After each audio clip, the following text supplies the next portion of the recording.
நேயர்கள் அனைவரையும்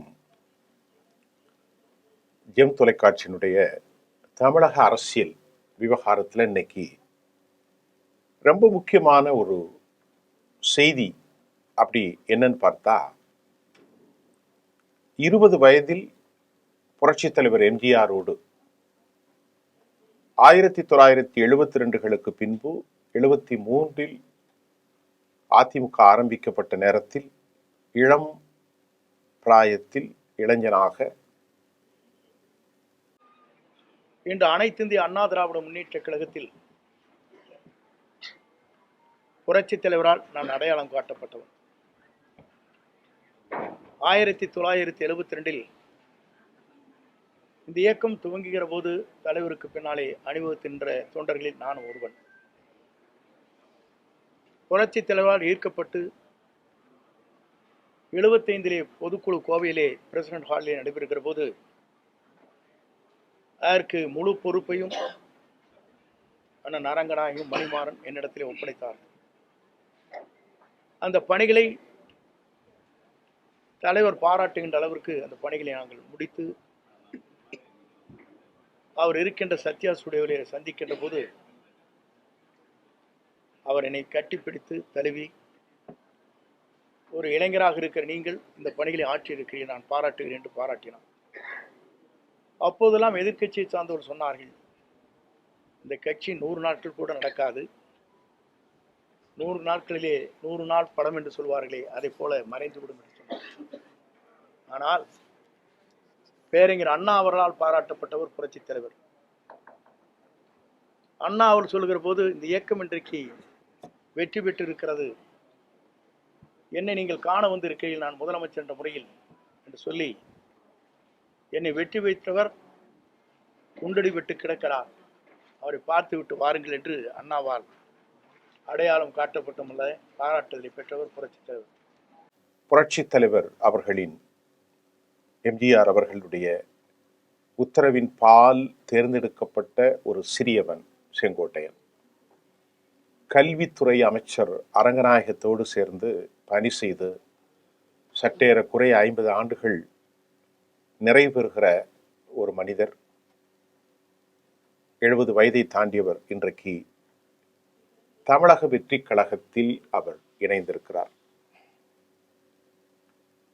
இது தமிழ்நாட்டு அரசியலில் திமுக மற்றும் தவேக, அதிமுக எடப்பாடி என்ன தாக்கத்தை ஏற்படுத்தும், வருங்காலம் எப்படி அமையும், இணைய இருக்கக்கூடிய காலங்கள், இப்படி ஒரு பல கேள்விகள் இங்கே தொங்கி நிற்கிறது.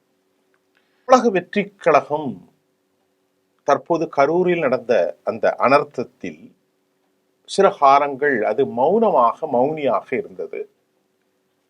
அதில் என்ன இனி எதுவும் நடக்கப் போவதில்லை, இறந்தவர்கள் தான், பணம் பெற்றவர்கள் தான், காலம் அதை மறக்கடிக்க செய்யும். சரித்திரத்தை கோடிட்டு காட்டுகின்ற போது இந்த கருப்பு வரலாறு எப்போதும் தொங்கிக் கொண்டே இருக்கும். ஆழமான அது கற்களால் வேயப்பட்ட கூரைகளுக்கிடையே இந்த வரலாறு எப்போதும் பளிச்சென தெரியும், அப்படி ஒரு வரலாறு. ஆனால் காலம் அதை மறக்கடிக்க செய்யும்.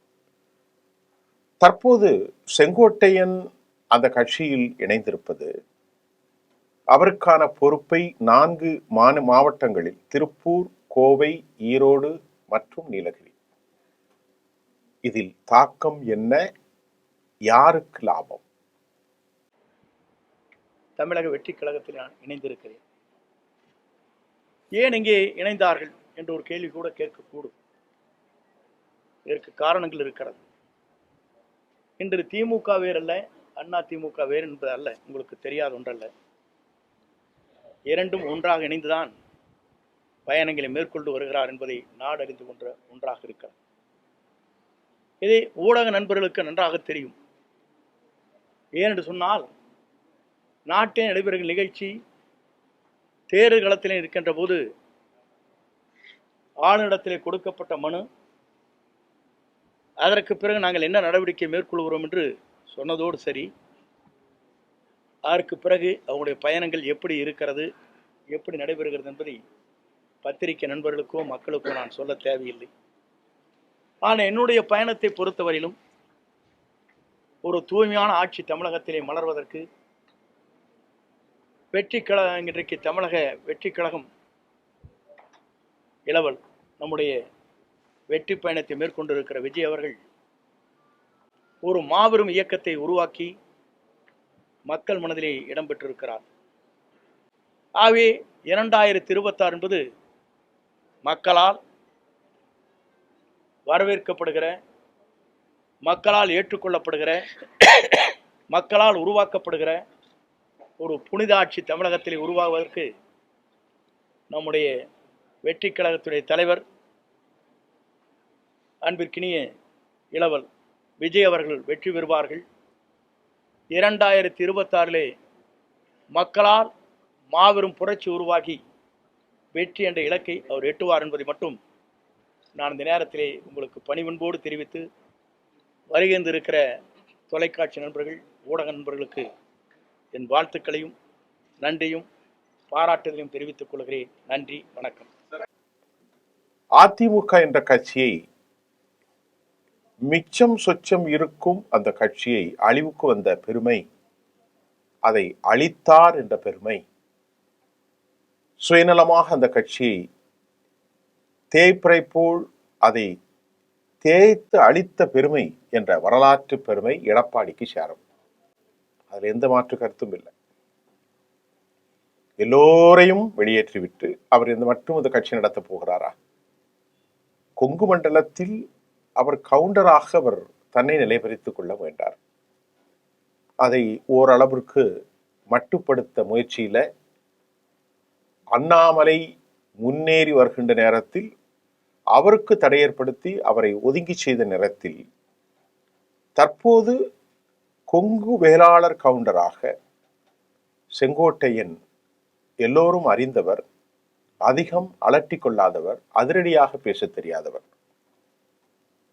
திருமதி சசிகலா அம்மையாரால் நற்புகழுக்கு அவர் முதலமைச்சர் வேட்பாளராக தேர்வு செய்யப்பட்டவர்.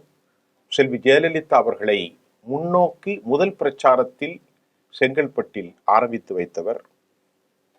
எம்ஜிஆர் அவர்களால் நற்சான்றிதழ், இப்படி நிறைய பேர் இருக்கு, அவருக்கு நல்ல பேர் நிறைய இருக்கு. ஆனாலும் தமிழ்நாடு முழுவதும் அவருக்கு தாக்கத்தை ஏற்படுத்த முடியுமா என்ற கேள்விக்கு இல்லை என்று சொல்லலாம். ஆனாலும் இது யாருக்கு பாதிப்பை ஏற்படுத்தும், யாருக்கு தாக்கத்தை ஏற்படுத்தும்? விஜய் கட்சி இதுவரை ஒரு புகழ்பெற்ற பேச்சாளர்களை, புகழ்பெற்ற அறிமுக நாயகர்களை, டெஸ்க் ஃபேசர்ஸ் சொல்லக்கூடிய, அமர்ந்தால் அவர்களை கவர்ந்திழுக்கும் ஆற்றல் கொண்ட தலைவர்கள் யாரும் இல்லை. புஷி ஆனந்தோ அல்லது ஆதவ் அர்ஜுனனோ யாருமே ஒரு பன்முகத்தன்மையோடு, அல்லது நிர்மல்குமாரோ நல்ல வலிமையான தெளிவான ஆற்றல் கொண்ட பேச்சாளர்களாகவோ அல்லது முகமலர்ந்த எல்லோரும் அறியப்பட்டவர்களாகவோ இல்லை. அப்படியே போய்கொண்டிருப்பாக, போற போக்குல ஏதோ ரெண்டு கருத்தை சொல்லிட்டு போகக்கூடிய அளவுல தானே தவிர அவர்களுக்கான அரசியல் அறிவு எதுவுமே கிடையாது. புஷி ஆனந்துக்கும் கிடையாது, ஆதவ் அர்ஜுனனுக்கும் கிடையாது, அதை போன்று ஜார்ஜிக்கும் கிடையாது, ஆரோக்கிய சாமிக்கும் கிடையாது, நிர்மல் யாருக்குமே கிடையாது. உட்கார்ந்து ஒரு 1/2 மணி நேரம் தடுமாறாமல் பேசுகிற ஆற்றலும் எந்த ஒரு வரலாறும் இல்லை, எதுவும் தெரியாது. அந்த இடத்துல இப்போ செங்கோட்டையன் வந்திருக்கிறார். அது அவர்களுக்கான பிளஸ் பாயிண்ட்.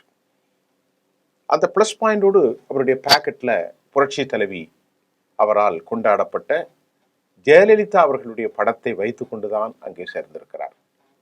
சேர்ந்தவுடன் அவரை பொன்னாடை போர்த்தி அவரை வரவேற்று, மிகச்சிறந்த ஆளுமை, அதிமுகவிலிருந்து எங்களிடத்திலே வந்திருக்கிறார், 2 அதிமுக தலைவர்களுக்கும் நம்பகமான ஒரு விசுவாசியாக இருந்தவர், இவருடைய வரவு எங்களுக்கு சிறப்பு, எங்கள் கட்சியை வலுப்படுத்தும், 4 மாவட்டங்களில் அவருக்கு பொறுப்பு, அது அறியப்பட்ட ஃபேஸாக தவகவில் அவர் தொடர்வார் அறிவிச்சிருக்கிறார்.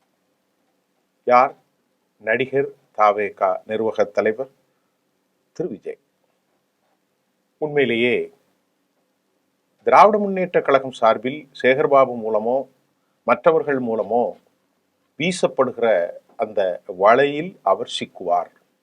என்று சொல்லப்பட்ட நேரத்தில் திமுகவை அவர் சற்று திகிலடைய செய்திருக்கிறது. ஏனென்றால் கொங்கு மண்டலத்தில் ஒரு வலிமையான ஒருவர் இருக்கிறார். அவர் திமுகவின் சில வாக்குகளை பறிக்கும் ஆற்றல் கொண்டவர். அந்த இடத்தில் தாவேகாவுக்கு யாரும் இல்லாத நேரத்தில், அதிமுகவிட புதிய எதிரியாக மாறி வந்து கொண்டிருக்கிற நேரத்தில் இந்த முகம் அவருக்கு திமுகவுக்கு ஒரு சற்று அதிர்ச்சியையும் திகைப்பையும் ஏற்படுத்தியிருக்கலாம். இதுல அதிகம் அழிந்து போகக்கூடிய வாழை மரத்தண்டு, வெட்டப்படுகிற வாழை மரம் தண்ணீரிலே ஊறி நின்றால் அந்த அடிப்பகுதிகள் எல்லாம் அப்படியே அழுகிவிடும். அந்த நிலைக்கு இன்றைக்கு அதிமுக இருக்கிறது. சீல் பிடித்த கட்சியாக, சிறங்கு பிடித்த கட்சியாக, கேட்பாரற்று நாதியற்று திக்கற்று திகழற்று ஒருவனை தான் மட்டுமே இருக்கிற நேரத்தில் மிகப்பெரிய தோல்வியை நோக்கி அந்த கட்சி பயணித்துக் கொண்டிருப்பது மட்டுமல்ல, அந்த நீரில் மூழ்கும் அந்த கட்சி தன்னோடு பாரதிய ஜனதாவையும் துணைக்கு இழுத்துக் கொள்வது பெரும் ஆச்சரியத்தை ஏற்படுத்துகிறது. நான் மீண்டும் சொல்றேன், தமிழ்நாட்டில் நிரூபிக்கப்பட்ட கட்சிகள் அதிமுக, திமுக, அது மாதிரி சீமானுடைய கட்சி, காங்கிரஸ் கட்சி எல்லாம் ஓரளவுக்கு வாக்கு வங்கிகளை கொண்ட கட்சி. எந்த வாக்கு வங்கியும் இல்லாமல், எந்த பகுதியிலும் இல்லாமல், எங்கு இவர்களுக்கு வலுவிருக்கிறது என்பதும் தெரியாத நிலையில நடிகர் விஜய் தற்போது இருக்கிறார். 8ஆ 7ஆ 6ஆ 12ஆ 13ஆ இதெல்லாம் தெரியாது. அவருக்கு எங்க வாக்கு இருக்கு, மதுரையா, தேனியா, பெரியகுளமா, இல்லை வட தமிழ்நாடா, மேற்கு தமிழ்நாடா, தென் தமிழ்நாடா, மத்திய தமிழ்நாடா, திருச்சியா, எங்கேயும் தெரியாது. கண்ணை கட்டி காட்டில் விட்ட கதை. யூகங்கள் அதிகரித்து வருகிறது பூகம்பமாக. ஆனால் ஒன்று தெளிவாக சொல்ல முடியும், தமிழ்நாட்டின் ஒன்று வராவிட்டாலும் 2 நிலையிலே, 3வது நிலையிலே அவர் இருக்கிறார். அவருடைய வாக்கு அதிகமாக களவாடப்படுவது திராவிட இயக்கங்களுக்கு பெரும் சிக்கல். திமுகவுக்கும் ஓரளவுக்கு சிக்கல், அதிமுகவுக்கு பெரும் சிக்கல், நாம் தமிழருக்கும் சிக்கல். அது வலதுசாரி கோர் ஹிந்துத்துவா, பிராமண மற்றும் கடும்போக்குவாத ஹிந்து வாக்காளர்களுக்கு ஒரு பெரிய சிக்கலை பாஜகவுக்கு ஏற்படுத்தாது. அடுத்து மிக முக்கியமாக தலித் வாக்காளர்களில் சில மாற்றங்களை கொண்டு வரலாம். எம்ஜிஆருடைய காலத்தில் தலித் வாக்காளர்கள் கட்சியாக இருந்த அதிமுக கொஞ்சம் கொஞ்சமாக கரைந்து இப்பொழுது அது வேறொரு நிலையில ஓரளவுக்கு ஒரு கன்சாலிடேட் ஓட் பேங்கா திருமாவளவனுக்கு இருக்கிறது. இப்பொழுது அது நடிகர் விஜய் பக்கம் செல்வதும் சற்று பின்னடைவாகத்தான் நாம் பார்க்க முடிகின்றது. ஏன்னால் அதிக சீற்றம் கொண்டிருக்கிறார் திருமாவளவன்.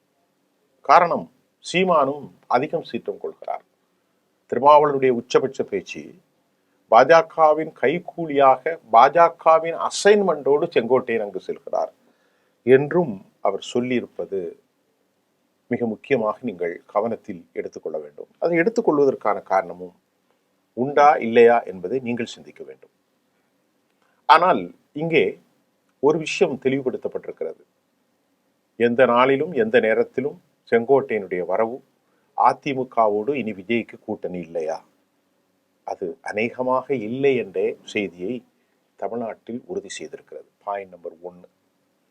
பாயிண்ட் நம்பர் 2, திமுகவுக்கு கொங்கு பகுதியில சிறு வாக்கு சதவீத குறைவை ஏற்படுத்தும்.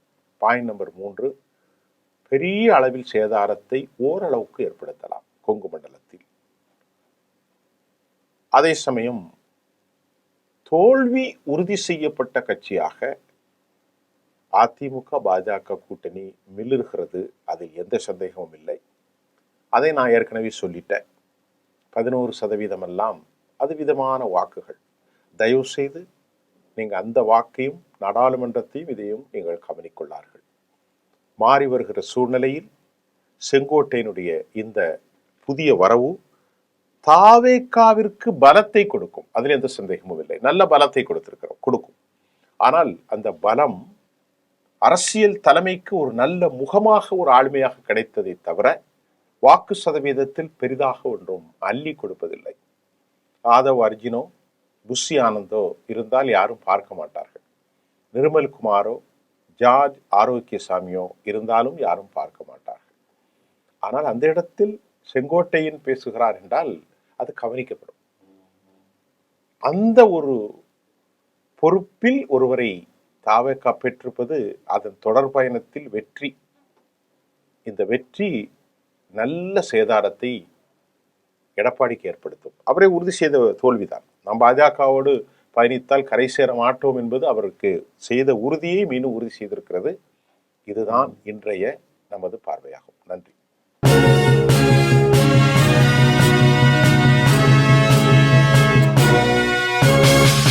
உடனுக்குடன் அப்டேட் தெரிந்து கொள்ள ஜெம் டிவி தமிழ் ஆப்பை இன்ஸ்டால் செய்யவும்.